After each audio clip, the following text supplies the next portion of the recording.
চার ধরনের পুরুষেরা কখনো জান্নাত পাবে না, তাদের জন্য জাহান্নাম ওয়াজিব হয়ে থাকবে।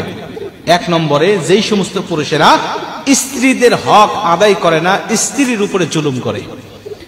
ওই স্ত্রী যদি তাকে ক্ষমা না করে, আল্লাহ পাক বলেন আমি আল্লাহ তাকে ক্ষমা করি না, কিয়ামতের মাঠে আমি আল্লাহ পাক তাকে জান্নাত দিব না, তাকে ঠেকিয়ে রাখবো।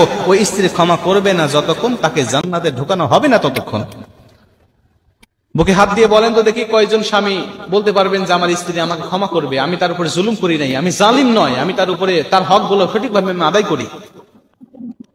আজকে 22টা বছর, 18টা বছর, 20টা বছর একটা মেয়ে বাবার সংসারে থাকে, যে বাবা এতটা প্রিয়তার ছিল, প্রত্যেকটা বাবার কাছে এক একটা মেয়ে মানে হলো রাজকন্যা। মেয়ে হোক কালো, কিন্তু একটা বাবার কাছে মেয়ে হলো রাজকন্যা। কথা বলেন ঠিক কিনা? বাইরে যাও না, ফাস্ট ফুড খাও বা বন্ধুর সাথে আড্ডা দেওয়ার সময় অনেক কিছু খাও, তাই না? সেখান থেকে স্ত্রীর জন্য নিয়ে আসবে।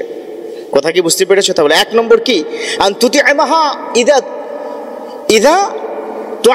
তুমি যেই খাবারটা খাবে সেই খাবারটা তোমার স্ত্রীকে খাওয়াবে, এক নম্বর। নাম্বার 2 হচ্ছে তুমি যেটা পড়বে স্ত্রীকে সেটা পড়াবে। তুমি অ্যাপেক্সের শু ইউজ করছো, তাই না? তুমি আরো বড় বড় ব্র্যান্ডের বেল্ট থেকে শুরু করে এবং ভালো ভালো ব্র্যান্ড তুমি ইউটিলাইজ করছো, ইউজ করছো, ব্যবহার করছো, অথচ তোমার স্ত্রীর জন্য ভালো জিনিস দিচ্ছ না।